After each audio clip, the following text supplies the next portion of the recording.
আওয়ামী লীগ নিষিদ্ধের দাবিতে উত্তাল শাহবাগ, ছাত্র জনতার গণজমায়েত, দাবি আদায়ে অনড় অবস্থান। 15 বছরে হাজার হাজার মানুষকে দুনিয়া থেকে বিদায় করেছে। এজন্য আওয়ামী লীগকে আমি একটি সন্ত্রাসী দল, বাতিল দল বলে ঘোষণা করতে চাচ্ছি। যতদিন না আমাদের এই দাবি মেনে নেওয়া হচ্ছে ততদিন আমাদের এখানে অবস্থান কর্মসূচি থাকবে। চট্টগ্রামের পোলো গ্রাউন্ডে চলছে বিএনপির তারুণ্যের সমাবেশ, দলীয় নেতা কর্মীদের ঢল, বক্তব্য রাখছেন কেন্দ্রীয় নেতারা। সারা দেশে বইছে মৃদু থেকে মাঝারি তাপ প্রবাহ, প্রচন্ড গরমে অতিষ্ঠ জনজীবন, বিপাকে খেটে খাওয়া মানুষ অব্যাহত থাকবে এক সপ্তাহ। গরমেতে মানুষজন কাজ করতেছে না, তারপরে শ্রমিক পাওয়া যাচ্ছে না। যে আমরা মাঠে ধান কাটছি, কাজ করছি, এখন এই গরমের সময় আপনার 5 মিনিট কাজ করলি যে 10 মিনিট 15 মিনিট বসে থাকতেছি। এবং কক্সবাজারে হয়ে গেল ট্রায়ালথন প্রতিযোগিতা, অংশ নেন 198 প্রতিযোগী, পুরুষ ক্যাটাগরিতে বিজয়ে আয়রনম্যান খ্যাত শামসুল জামান। দেখছিলেন দেশ জনপদ সংবাদ শিরোনাম, সঙ্গে আছি আমি শারমিন নাজরী। এবারে থাকছে বিস্তারিত। আওয়ামী লীগের রাজনীতি নিষিদ্ধ সহ 3 দফা দাবিতে দ্বিতীয় দিনের মতো শাহবাগে চলছে বিক্ষোভ কর্মসূচি। এর অংশ হিসেবে শনিবার সকাল থেকে শাহবাগ ব্লকেট কর্মসূচি পালন করছে তারা। এই সময় নানা স্লোগানে মুখরিত হয়ে উঠে এলাকা। এদিকে শাহবাগ ছাড়া অন্য কোথাও ব্লকেট না করে বিক্ষোভ সমাবেশ করার আহ্বান জানিয়েছেন হাসনাত আব্দুল্লাহ। আলিমুজ্জামান সাফওয়ানের রিপোর্ট। আওয়ামী লীগ নিষিদ্ধ সহ 3 দফা দাবিতে শাহবাগে দ্বিতীয় দিনের মতো চলছে ছাত্র জনতার বিক্ষোভ কর্মসূচি। শনিবার সকাল থেকে শাহবাগে জড়ো হয়ে দিনভর বিক্ষোভ করেছেন জুলাই মঞ্চ ব্যানারের বিভিন্ন ছাত্র ও নাগরিক সংগঠনের নেতাকর্মী সহ সাধারণ জনতা। দিনভর মিছিল ও স্লোগানে উত্তপ্ত হয়ে ওঠে গোটা এলাকা। জুলাই আগস্ট গণঅভ্যুত্থানের 8 মাস পেরিয়ে গেলেও কেন আওয়ামী লীগকে নিষিদ্ধ করা হয়নি, এ নিয়েও রয়েছে আন্দোলনকারীদের নানা অভিযোগ। একটা খুনি, একটা সন্ত্রাস, একটা শীর্ষ সন্ত্রাসী সংগঠন দক্ষিণ এশিয়ার মধ্যে এরকম শীর্ষ একটা সন্ত্রাসী আওয়ামী লীগের মতন আর রাজনৈতিক দল নেই, ওকে নিষিদ্ধ করতে হবে। তারা আশঙ্কা প্রকাশ করেন এই দল নিষিদ্ধ না হলে দেশে আবারও ফ্যাসিজম প্রতিষ্ঠা হতে পারে। এত বড় ফ্যাসিস্ট সরকারকে বাংলাদেশ থেকে বিতাড়িত করতে পেরেছি, পালিয়ে যেতে বাধ্য করতে পেরেছি, সেই একটা সন্ত্রাসী দলকে নিষিদ্ধ করার জন্য আমাদের আসলে যতদিন রাজপথে থাকা লাগে আমরা ইনশাল্লাহ থাকবো। বিডিআর হত্যাকাণ্ড, শাপলা চত্বরের গণহত্যা এবং জুলাই মাসে সংঘটিত ঘটনাগুলোতে আওয়ামী লীগের সংশ্লিষ্টতার অভিযোগ করেন তারা। শাপলা চত্বর থেকে শুরু করে এবং বড় বড় আলেমদেরকে যেভাবে ফাঁসি দিয়েছে, এবং এই শাহবাগ মোড় থেকে যে ফ্যাসিস্ট যে লাকি, যার নেতৃত্বে মিথ্যা অপবাদ দিয়ে আলেম থেকে ফাঁসি দেওয়া হয়েছে, আজকে এই শাহবাগ থেকে দাঁড়িয়ে আজকে যে নতুন যে দ্বিতীয় স্বাধীন বাংলাদেশ, আমরা এখান থেকে দাবি রাখতে চাই আওয়ামী লীগকে নিষিদ্ধ করতে হবে। 3 দফা দাবি বাস্তবায়নের লক্ষ্যে বিকেলে শাহবাগ এবং দেশের বিভিন্ন স্থানে গণজমায়েতের কর্মসূচি ঘোষণা করেছে এনসিপি সহ জুলাই অভ্যুত্থানে অংশগ্রহণকারীরা। আলিমুজ্জামান সাফওয়ান, দেশ টিভি, ঢাকা। দর্শক, শাহবাগ মোড়ে রয়েছেন সহকর্মী সাদ আহমেদ, আমরা সরাসরি যুক্ত হব তার সঙ্গে। সাদ, গণজমায়েতে ছাত্র জনতার অংশগ্রহণ কেমন দেখছেন, আর আওয়ামী লীগ নিষিদ্ধের বিষয়ে তারা কি বলছেন, বিস্তারিত জানাবেন। আমি এখন দাঁড়িয়ে আছি রাজধানীর শাহবাগে।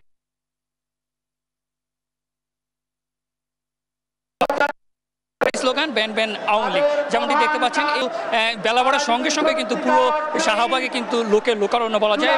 ইসলামী আন্দোলন বাংলাদেশ, ইসলামী ছাত্র শিবির, খেলাফতে মজলিস সহ জাতীয় নাগরিক পার্টি সহ সবাই কিন্তু স্বতঃস্ফূর্তভাবে এই শাহবাগে এসছেন, এবং বেলা বাড়ার সঙ্গে সঙ্গে কিন্তু এখানে পুরো শাহবাগের যে মোড় সেটি কিন্তু কানায় কানায় পূর্ণ হয়ে যায়। এখন কিন্তু ইসলামী আন্দোলনের যারা নেতৃবৃন্দ আছে তারা কিন্তু বক্তব্য দিচ্ছেন। তারা যেটি বলছেন, আরও একটি বিষয় জানিয়ে রাখতে চাই, ইতিমধ্যে কিন্তু আমাদেরকে জানানো হয়েছে যে রাত 8টায় জরুরি বৈঠক কিন্তু ডেকেছে উপদেষ্টা পরিষদ। সেখানেই তারা বলছেন যে সেখানেই হয়তো সিদ্ধান্ত আসবে, এবং তারা কিন্তু বিজয় মিছিল নিয়ে রাত 8টায় যদি সিদ্ধান্ত আসে তাহলে বিজয় মিছিল নিয়ে কিন্তু তারা এই শাহবাগ ছাড়বে, এমনটি কিন্তু তারা বলছেন। আরও একটি বিষয় জানিয়ে রাখতে চাই, গেল বৃহস্পতিবার রাতে কিন্তু এই অবস্থান কর্মসূচি শুরু হয়। প্রথমে প্রধান উপদেষ্টার বাসভবন যে বাসভবন যমুনা সেখানে কিন্তু শুরু হয় হাসনাত আব্দুল্লাহর নেতৃত্বে। তারপরে কিন্তু পরদিন শুক্রবার কিন্তু আমরা দেখিয়েছি যে প্রধান উপদেষ্টার বাসভবন যমুনার যে পূর্ব পাশের যে ফোয়ারা ছিল সেখানে কিন্তু একটি মঞ্চ তৈরি করে, অস্থায়ী মঞ্চ ট্রাকে সেখানে মঞ্চ তৈরি করে কিন্তু গণজমায়েতের আয়োজন করা হয় এবং সেখান থেকে শাহবাগ ব্লকেটের ঘোষণা দেওয়া হয়। এবং গেল রাত থেকে কিন্তু এই শাহবাগে ব্লকেট রয়েছে এবং এখানে কিন্তু কোনো যানবাহন কিন্তু চলাচল করছে না। এরপরে কিন্তু রাতে জাতীয় নাগরিক পার্টির যে দক্ষিণাঞ্চলের মুখ্য সংগঠক হাসনাত আব্দুল্লাহ তিনি কিন্তু একটি স্ট্যাটাস দেন, যেখানে তিনি বলেন যে 3 দফা দাবি কিন্তু তিনি জানান। 3 দফার যদি আমি একটু বলতে চাই, 3 দফার মধ্যে রয়েছে যে সন্ত্রাসী সংগঠন হিসেবে আওয়ামী লীগকে ঘোষণা করে, দল হিসেবে আওয়ামী লীগকে ঘোষণা করে নিষিদ্ধ করতে হবে এবং আন্তর্জাতিক যে অপরাধ ট্রাইব্যুনাল সেখানে দ্রুত সময়ের মধ্যে দলগত আওয়ামী লীগের বিচার করতে হবে এবং খুব দ্রুত সময়ের মধ্যে যেটি রয়েছে সেটি কিন্তু প্রকাশ করতে হবে। এই 3 দফা দাবির মাধ্যমে কিন্তু আজকে যেই শাহবাগ, সেই শাহবাগে কিন্তু তিনি গণজমায়েতে ডাক দেন দক্ষিণাঞ্চলের মুখ্য সংগঠক হাসনাত আব্দুল্লাহ। তার সেই ডাকেই কিন্তু সাড়া দিতে কিন্তু আমরা দেখছি যে বেলা বাড়ার সঙ্গে সঙ্গে দলমত নির্বিশেষে সবাই কিন্তু এখানে এসে হাজির হচ্ছেন এবং যেই গণজমায়েত, সেই গণজমায়েতে কিন্তু তারা অংশ নিয়েছেন। আমরা যদি বলতে চাই যে এখানে কিন্তু জাতীয় নাগরিক পার্টির শীর্ষস্থানীয় নেতৃবৃন্দ যারা রয়েছেন, সার্জিস আলম উত্তরাঞ্চলের মুখ্য সংগঠক, দক্ষিণাঞ্চলের মুখ্য সংগঠক হাসনাত আব্দুল্লাহ সহ ইসলামী আন্দোলন, সেই সঙ্গে শিবিরের যেটা ঢাকা ইউনিভার্সিটি শিবিরের যারা নেতৃবৃন্দ রয়েছেন, সভাপতি, সাধারণ সম্পাদক, তারা কিন্তু সেক্রেটারি, তারা কিন্তু এখানে এসে উপস্থিত হয়েছেন। বিভিন্ন দলের নেতাকর্মীরা সহ এখানে শাহবাগ এরিয়াটি কিন্তু শাহবাগ যে মোড় রয়েছে সেটি কিন্তু কানায় কানায় পূর্ণ। এই মুহূর্তে শাহবাগে আমাদের সহকর্মী তারেক মাহমুদ সুজন রয়েছেন। আমরা চলে যাচ্ছি তারেক মাহমুদ সুজনের কাছে।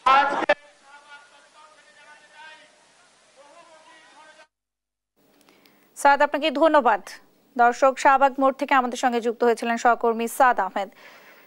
দর্শক, আওয়ামী লীগ নিষিদ্ধের দাবিতে গণজমায়েতের খবর জানাতে এবার সাভার থেকে সরাসরি যোগ দিচ্ছেন সহকর্মী দেওয়ান ইমন। ইমন, সাভারে গণজমায়েতের কি খবর রয়েছে আপনার কাছে, আমাদের জানাবেন। আপনাকে ধন্যবাদ। আমি এই মুহূর্তে রয়েছি মহাসড়কের শহীদ ইয়ামিন চত্বরে এবং গতকালকে কিন্তু এখানেই এনসিপির জাতীয় নাগরিক পার্টির নেতৃবৃন্দ কিন্তু এখানেই সড়ক অবরোধ করে তারা আন্দোলন করেছিলেন এবং গতকালকে থেকে কিন্তু তারা 3 দফার যে ডাক দিয়েছিলেন সেই 3 দফা অনুযায়ী কিন্তু আজকে তারা বেলা 3টা থেকে আলোকে কিন্তু এখানে তারা বিক্ষোভ মিছিল করছেন এবং সমাবেশ করছেন এবং এনসিপির সাথে কিন্তু এখানে সংহতি প্রকাশ করে অন্যান্য রাজনৈতিক দলের নেতৃবৃন্দরাও কিন্তু তারা এখানে এসেছেন এবং তারা আওয়ামী লীগকে নিষিদ্ধ এবং আওয়ামী লীগের নেতাকর্মীদের শাস্তির দাবি, এছাড়া জুলাইয়ের যে ঘোষণাপত্র সেটির প্রকাশের কিন্তু তারা এখান থেকে দাবি তুলছেন এবং এরা কিন্তু এখান থেকে কিন্তু নেতৃবৃন্দ দিচ্ছেন তারা যে কেন এখনো পর্যন্ত আওয়ামী লীগকে নিষিদ্ধ করা হলো না এবং কেন আওয়ামী লীগের নেতৃবৃন্দদেরকে কেন দেশের বাইরে যাওয়ার সুযোগ করে দেওয়া হচ্ছে। বিশেষ করে যে সর্বশেষ যিনি আব্দুল হামিদ, যিনি রাষ্ট্রপতি ছিলেন আওয়ামী লীগের সময়, তাকে যে বিদেশে যাওয়ার যে সুযোগটি করে দেওয়া হয়েছে সেটির বিরুদ্ধেই কিন্তু তারা এখানে স্লোগান দিচ্ছেন। আমরা একজনের কাছে জানতে চাবো যে আজকে আর কি কি কর্মসূচি রয়েছেন এবং এরপরে তারা কি কি কর্মসূচি দেবেন, আর কি কি কর্মসূচি আমাদের আজকে এরপরে আমাদের কর্মসূচি হলো আমরা এখানে অবস্থান কর্মসূচি দেব এই পর্যন্ত আমাদের স্বৈরাচার শেখ হাসিনা আওয়ামী লীগ ভেঙা করা হবে। আমরা শান্তিপূর্ণভাবে এই ইয়ামিন চত্বর, পাখিজা, এই শহীদ চত্বর যেখানে আমাদের জুলাইয়ের স্পট, এখানে আমাদের শহীদ ইয়ামিন ভাই শহীদ হয়েছে, এখানে আমরা অবস্থান কর্মসূচি নিব শান্তিপূর্ণভাবে। আমরা রাস্তাঘাটের যানজটের প্রতি লক্ষ্য করে আমরা সকল ছাত্র জনতা সাভারে সবাই একত্রিত পোষণ করে এখানে অবস্থান কর্মসূচি দিব। শুনছিলেন যে এনসিপির একজন নেতৃবৃন্দ বলছিলেন তারা কিন্তু আজকে শান্তিপূর্ণ পালন করছেন এবং আরেকজন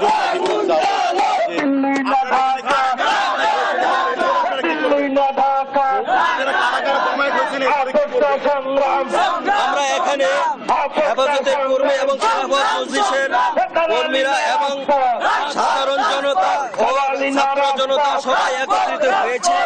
আমাদের একটাই দাবি, এই বাংলার মাটি থেকে আওয়ামী লীগকে নিষিদ্ধ করা হোক, যাতে বাকি জীবনে ওরা এই বাংলার মাটিতে কোনো রাজনীতি এবং কোনো কার্যকর পরিচালনা করতে পারে।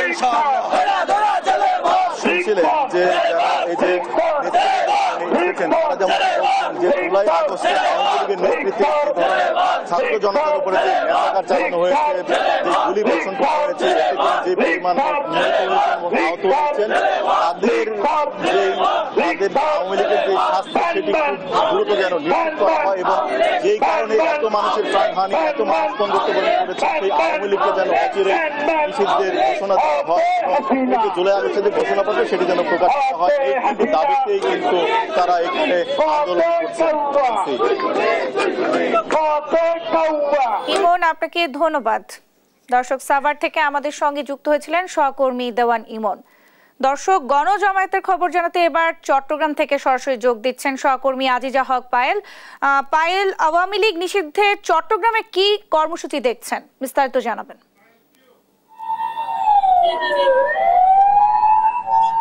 যেমনটি বলছিলেন, 3 দফা দাবিতে আজকে এনসিপি চট্টগ্রামের বিপ্লব উদ্যানে তাদের গণস্বাক্ষর কর্মসূচি চালু করবেন, তেমনটি আমরা জানতে পেরেছি। এখনো পর্যন্ত গণস্বাক্ষর কর্মসূচি শুরু হয়নি। 4:30 থেকে গণস্বাক্ষর কর্মসূচি শুরু হওয়ার কথা। তাদের দাবি ছিল আওয়ামী লীগ সন্ত্রাসী সংগঠন ঘোষণা করে নিষিদ্ধ করতে হবে, আন্তর্জাতিক অপরাধ ট্রাইব্যুনাল আইনে আওয়ামী লীগের দলগত বিচারের বিধান যুক্ত করতে হবে, জুলাইয়ের ঘোষণাপত্র জারি করতে হবে। এই 3 দফা দাবিতে আজকে চট্টগ্রামে বিপ্লব উদ্যানে এনসিপির গণস্বাক্ষর কর্মসূচি রয়েছে।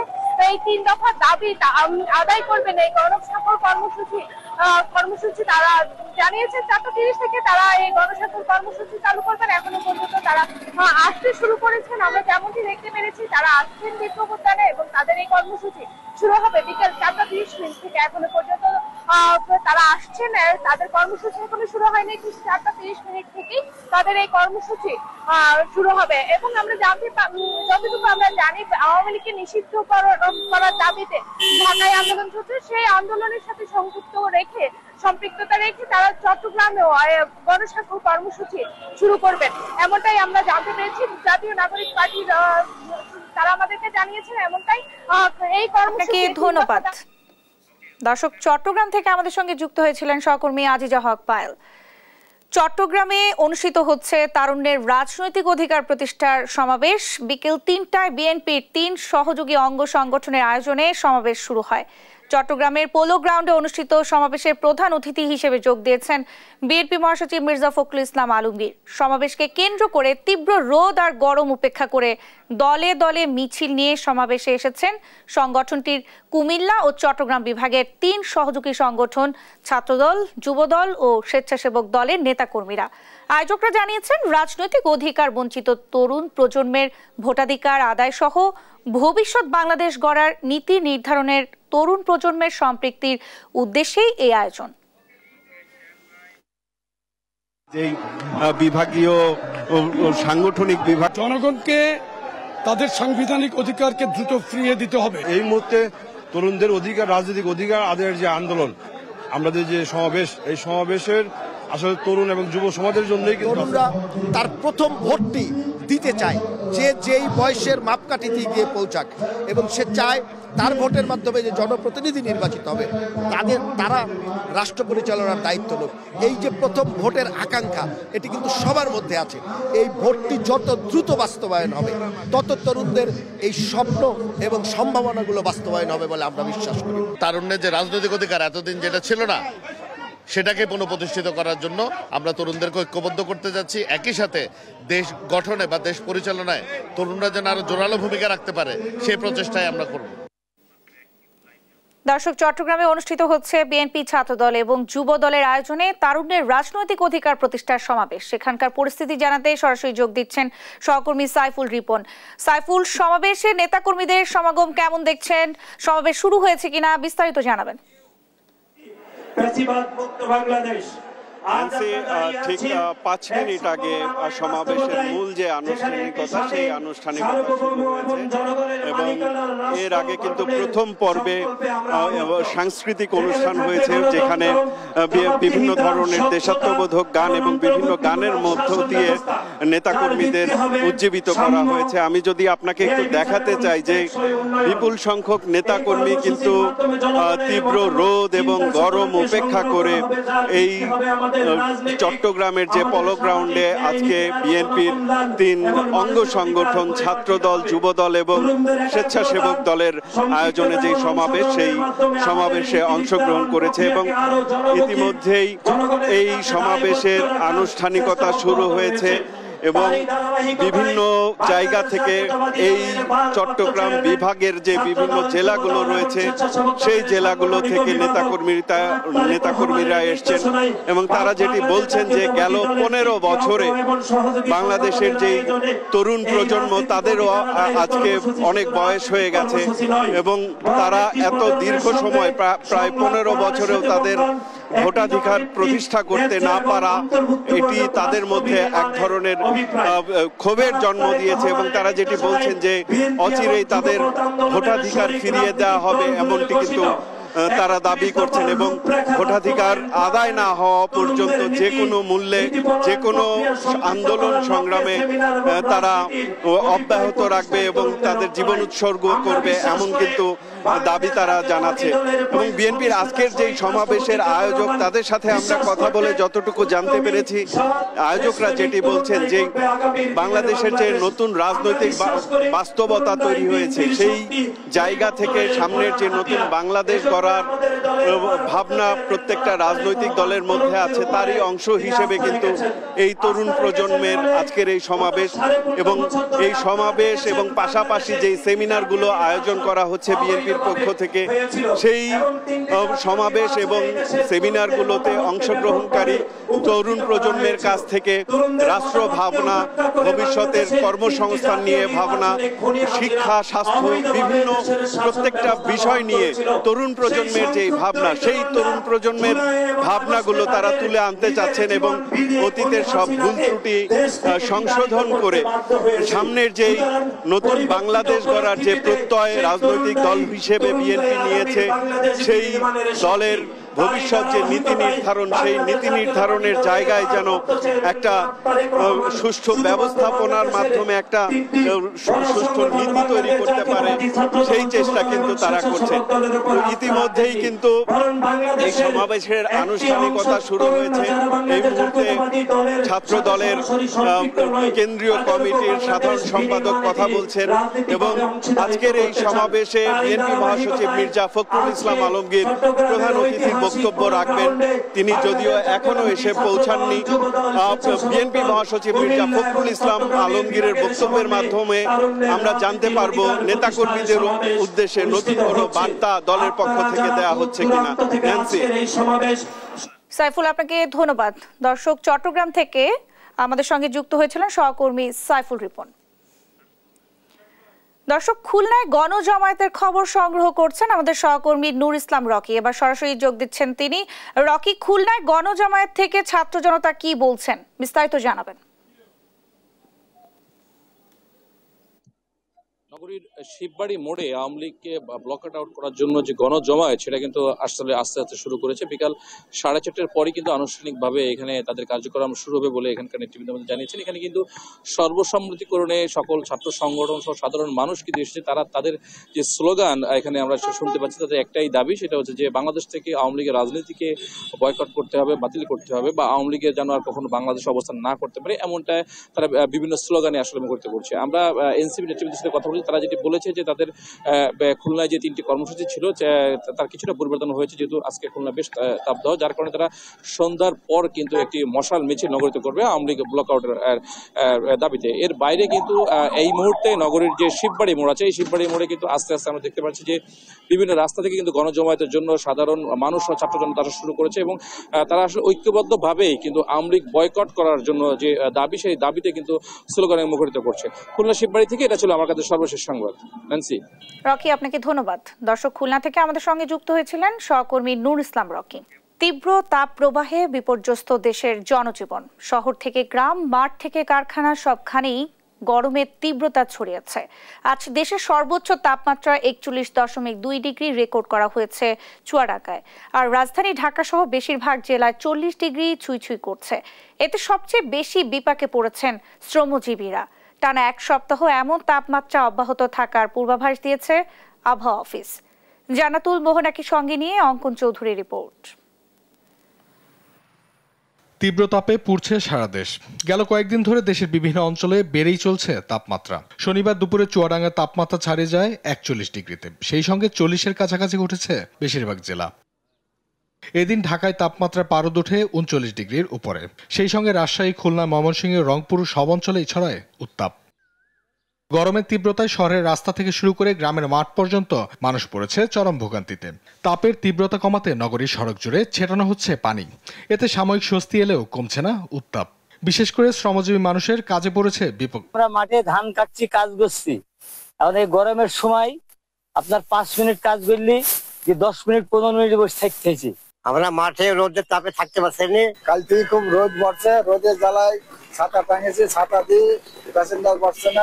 রোদ্রের যে তীব্রতা তাতে বাইরে আসাটা খুব কঠিন হয়ে যাচ্ছে। গরম নিবারণে গাছের ছায়ায় বাড়ছে মানুষের ভিড়। সেই সঙ্গে তৃষ্ণা মেটাতেও ডাব ও রসের দোকানে বেড়েছে মানুষের আনাগোনা। পুকুরে জলাশয়ের জলকেলিতে মেতেছে শিশু কিশোররা। প্রচন্ড গরম পড়তেছে, গরমের করতে ভাই দাঁড়ানো যাচ্ছে না। এত যে তাপের জন্য আমাদের যানটা জায়গায় বসছে। গরমে মোটামুটি ধরেন রিক্সায় গেলে একটু স্বস্তি পাওয়া যাচ্ছে ভাই, আর পায়ে হেঁটে গেলে মনে করেন যে ঘাম ধরতে ধরেন জীবন শেষ। আবহাওয়াবিদরা বলছেন আগামী এক সপ্তাহ চলবে এমন তাপদাহ। এ সময় তাপমাত্রা থাকবে 42 ডিগ্রির আশেপাশে। পরের সপ্তাহে তাপমাত্রা কমে আসার সম্ভাবনা রয়েছে। টোটাল এক সপ্তাহ কিংবা 7 থেকে 10 দিনের মধ্যে মোটামুটি সারা দেশ হিটে মুক্ত হতে পারে যদি বৃষ্টিটা কন্টিনিউ করে। কারণ 12 তারিখ থেকে যে বৃষ্টিটা শুরু হবে সেটা হয়তো আস্তে আস্তে বিস্তৃতি লাভ করতে পারে। প্রথম দিনের যে বৃষ্টিটা হবে 12 তারিখের কাছাকাছি সময়, সেটা তাপমাত্রা 1 থেকে কয়েক ডিগ্রি কমে আসতে পারে। বৃষ্টি যদি কালকেও হয় তো কালকে হিটআপটা কমবে না, হয়তো 2-3 দিন আরও সময় লাগতে পারে 36 বা তার আশেপাশে চলে আসতে। তো পুরোপুরি স্বস্তিদায়ক আবহাওয়া আসতে কমপক্ষে 1 সপ্তাহ বা তার আশেপাশে সময় লাগতে পারে। আবহাওয়া অনুকূলে না আসা পর্যন্ত সবাইকে সাবধানতা অবলম্বন ও স্বাস্থ্যবিধি মেনে চলার আহ্বান স্বাস্থ্য বিভাগের। নিউজ ডেস্ক, দেশ টিভি। নরসিংদীতে দেশ টেলিভিশনের প্রতিনিধি আকরাম হোসেন ও তার পরিবারের উপর হামলা চালিয়েছে দুর্বৃত্তরা। শুক্রবার রাত 9:45টার দিকে শহরের বাসাইল এলাকায় ঢাকা সিলেট মহাসড়কের পাশে হাসান সিএনজি ফিলিং স্টেশনে এই ঘটনা ঘটে। সিসিটিভির ফুটেজে দেখা যায় স্ত্রী সন্তান নিয়ে মহাসড়কের পাশের একটি রেস্টুরেন্টের সামনে গাড়ি রেখে অবস্থান করছিলেন তারা। এই সময় মুখে কাপড় বাঁধা অবস্থায় 3 যুবক এসে ধারালো দেশীয় অস্ত্র দিয়ে আঘাত করলে তা গাড়িতে লাগে। পরে আবার তারা হামলার চেষ্টা চালায়। এ সময় আশপাশের লোকজনের উপস্থিতি টের পেয়ে দ্রুত ঘটনাস্থল ত্যাগ করে দুর্বৃত্তরা। অন্তঃসত্ত্বা স্ত্রীকে মাদারীপুর থেকে ঢাকায় নেওয়ার পথে সড়ক দুর্ঘটনায় প্রাণ হারায় স্বামী বিল্লাল সহ পরিবারের আরও 3 সদস্য। ভাগ্যগুণে বেঁচে যায় স্ত্রী। সেদিনই হাসপাতালে কোলজোরে জন্ম নেয় ফুটফুটে পুত্র সন্তান। সন্তানকে নিয়ে বেঁচে থাকতে সরকারের সহায়তা চায় পরিবারটি। শিবশঙ্কর রবিদাসের রিপোর্ট, জানাচ্ছেন নুসরাত শোভা। মাদারীপুর সদর উপজেলার দুধখালী গ্রামের বিল্লাল ফকির অন্তঃসত্ত্বা স্ত্রীকে নিয়ে গেল বৃহস্পতিবার ঢাকায় হাসপাতালের উদ্দেশ্যে যাচ্ছিলেন। সঙ্গে ছিল মা, বাবা আর বোন। ঢাকা ভাঙা এক্সপ্রেসওয়ের মুন্সিগঞ্জের সিরাজদি খানের নিমতলা এলাকায় আসলে তাদের অ্যাম্বুলেন্সটির চাকা পাংচার হয়ে যায়। এতে মহাসড়কের পাশে থামিয়ে অ্যাম্বুলেন্সের চাকা মেরামত করছিল ড্রাইভার। এ সময় গোল্ডেন লাইন পরিবহনের একটি যাত্রীবাহী বাস পেছন থেকে অ্যাম্বুলেন্সটিতে ধাক্কা দেয়। ঘটনাস্থলেই মারা যায় বিল্লালের মা।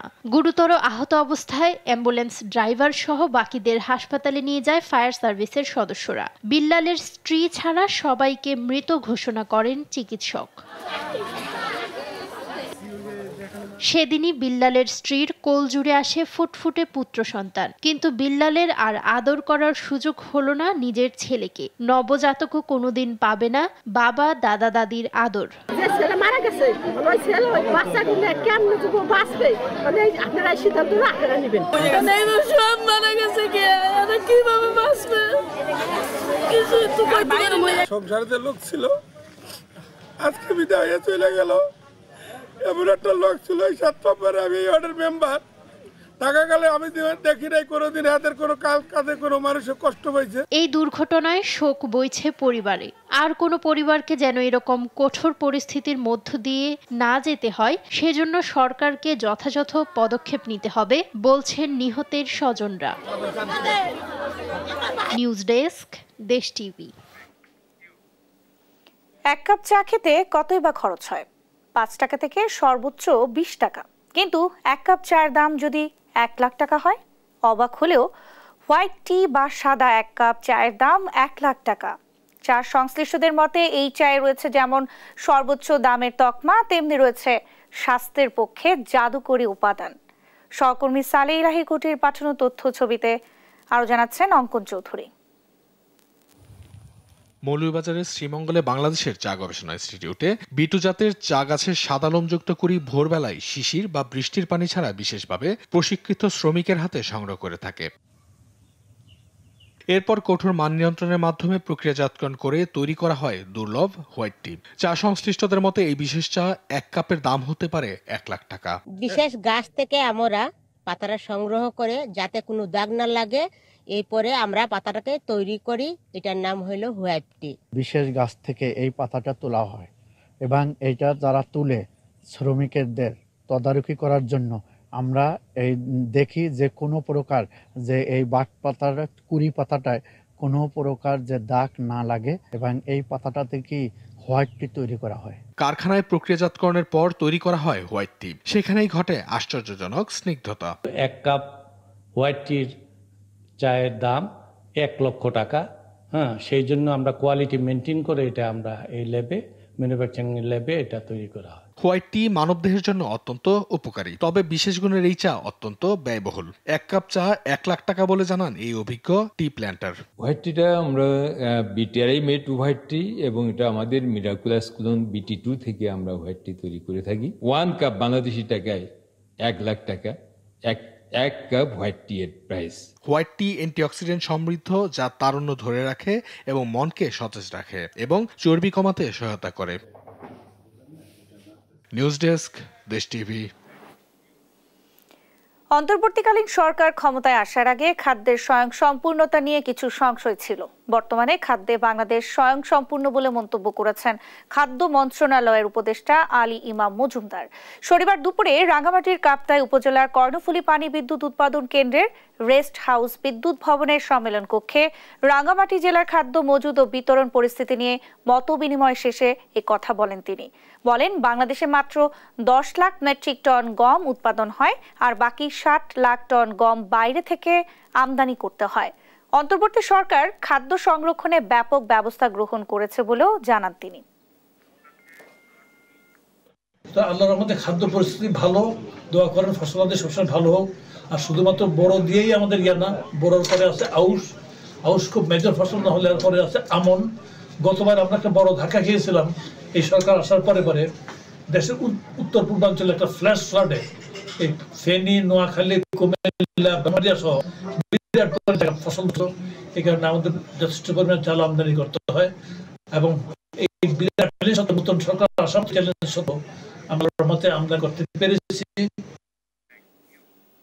মেহেরপুরের সড়ক দুর্ঘটনায় এক শিশুর মৃত্যু হয়েছে। শনিবার সকাল 11টার দিকে গাংনী উপজেলার কাজীপুর গ্রামে এই দুর্ঘটনা ঘটে। নিহত শিশু তাসনিয়া খাতুন কাজীপুর গ্রামের প্রবাসী জয়নাল আবেদিনের মেয়ে। স্থানীয়রা জানায়, তাসনিয়া তার নানার দোকান থেকে হালখাতার মিষ্টি নিয়ে দৌড়ে রাস্তা পার হচ্ছিল। এ সময় ইঞ্জিন চালিত একটি স্টিয়ারিং গাড়ি তাকে চাপা দিলে ঘটনাস্থলেই মারা যায় সে। গাজীপুরের শ্রীপুরে কথা কাটাকাটির জেরে ছুরিকাঘাতে জয় নামের এক কিশোর নিহত হয়েছে। শুক্রবার রাত 10টার দিকে উপজেলার লোহাগাছ ফালু মার্কেট এলাকায় এই ঘটনা ঘটে। নিহত জয় শ্রীপুরের একটি টেক্সটাইল ইঞ্জিনিয়ারিং কলেজে 10ম শ্রেণীতে পড়ত।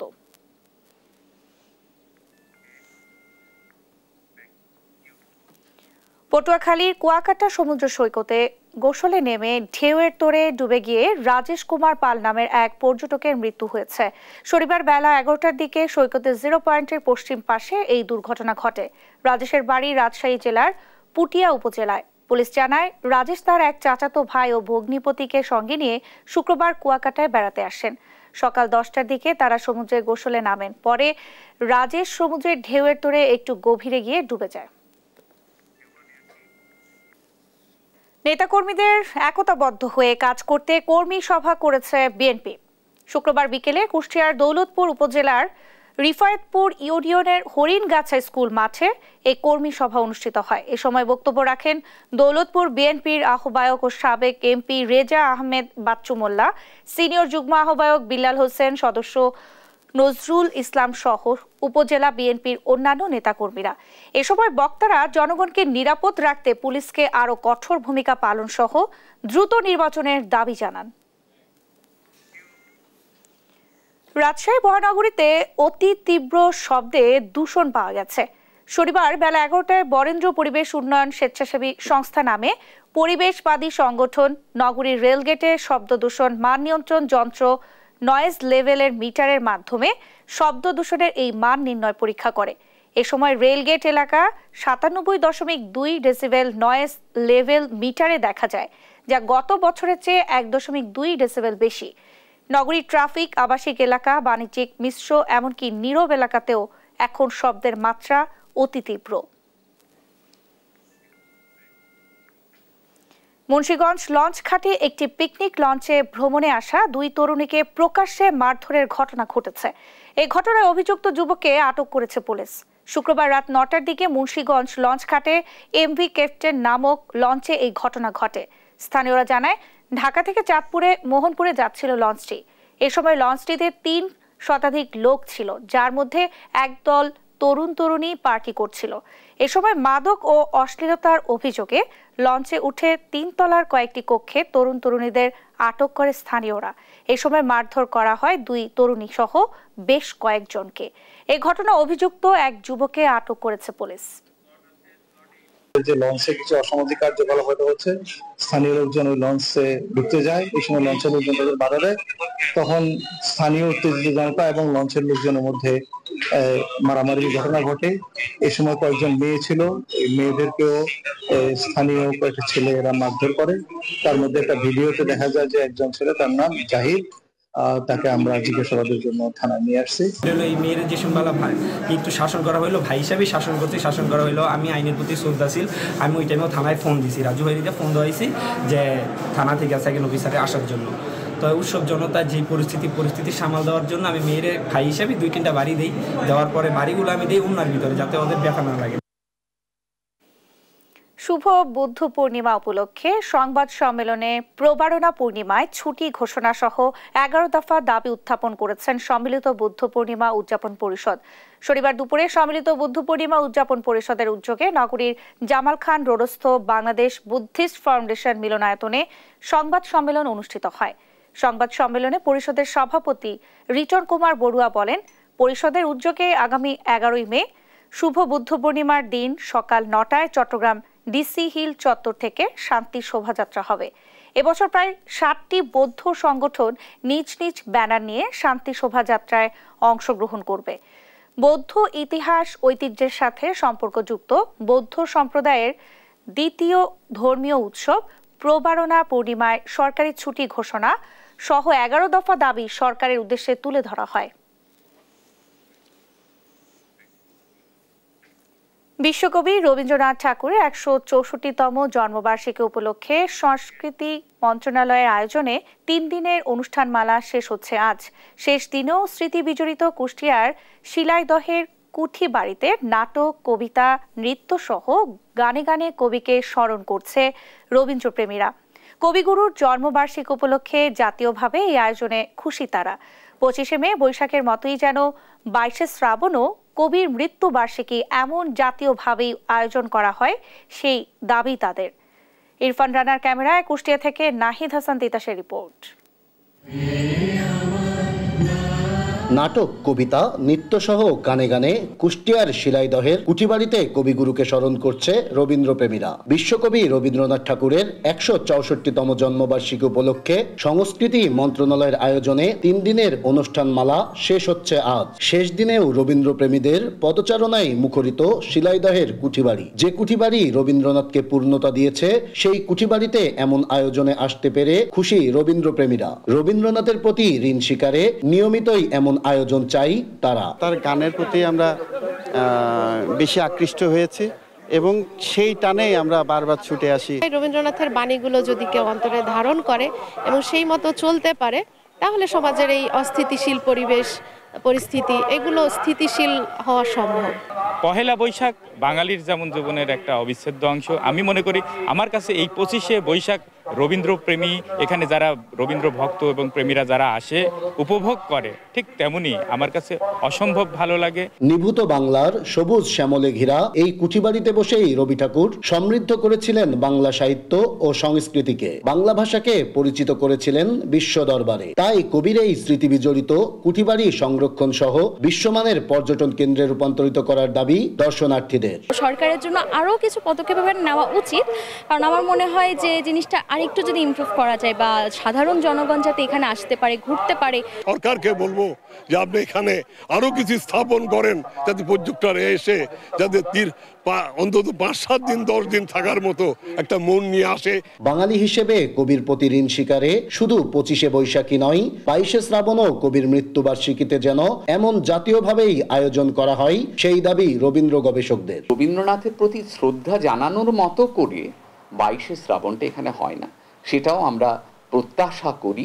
1268 বঙ্গাব্দের 25শে বৈশাখ কলকাতার জোড়াসাঁকোর বিখ্যাত ঠাকুর পরিবারে জন্মগ্রহণ করেন বাংলা সাহিত্যের কালপুরুষ রবীন্দ্রনাথ ঠাকুর। 100 বছর পরেও এমন আয়োজনের মধ্য দিয়ে কবিগুরুর প্রতি ঋণ স্বীকার করে বাঙালি জাতি।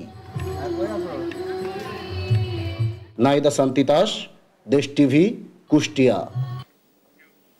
কক্সবাজারের মেরিন ড্রাইভে হয়ে গেল বৈশাখী ট্রায়ালথন প্রতিযোগিতা। শনিবার ভোরে বাংলাদেশ সেনাবাহিনীর 10 পদাতিক ডিভিশনের তত্ত্বাবধানে এবং কক্সবাজার জেলা প্রশাসনের সহায়তায় এই প্রতিযোগিতা হয়। প্রতিযোগিতার পুরুষ ক্যাটাগরিতে বিজয়ী হন বাংলাদেশের আয়রন ম্যান খ্যাত শামসুজ্জামান আরাফাত। সহকর্মী আব্দুর রহমানের পাঠ্য তথ্য ছবিতে জুবায়ের নূরের রিপোর্ট।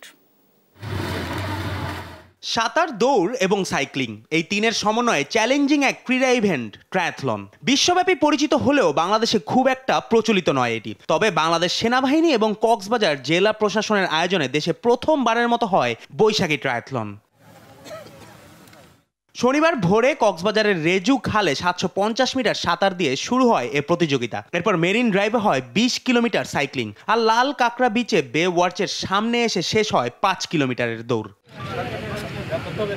প্রতিযোগিতার পুরুষ ক্যাটাগরিতে বিজয়ী হন বাংলাদেশের আয়রন ম্যান খ্যাত শামসুজ্জামান আরাফাত। প্রথমবারের মতো সমুদ্র শহর কক্সবাজারে এমন আয়োজন তার কাছে ঈদের মতো লাগছে বলে জানান তিনি। ট্রায়াথলন 3টে স্পোর্টসের কম্বিনেশন। কক্সবাজারে ফার্স্ট টাইমের মতো বাংলাদেশ আর্মি অর্গানাইজ করছে। Organising is very well and রাস্তা যথেষ্ট ক্লিয়ার ছিল, গাড়ি ছিল না। তো এটা আমাদের বিগিনিং, মানুষ অনেক উৎসাহিত হবে। তো আমরা যারা ট্রায়াথলন করি তাদের জন্য তো এটা একটা ঈদের মতো।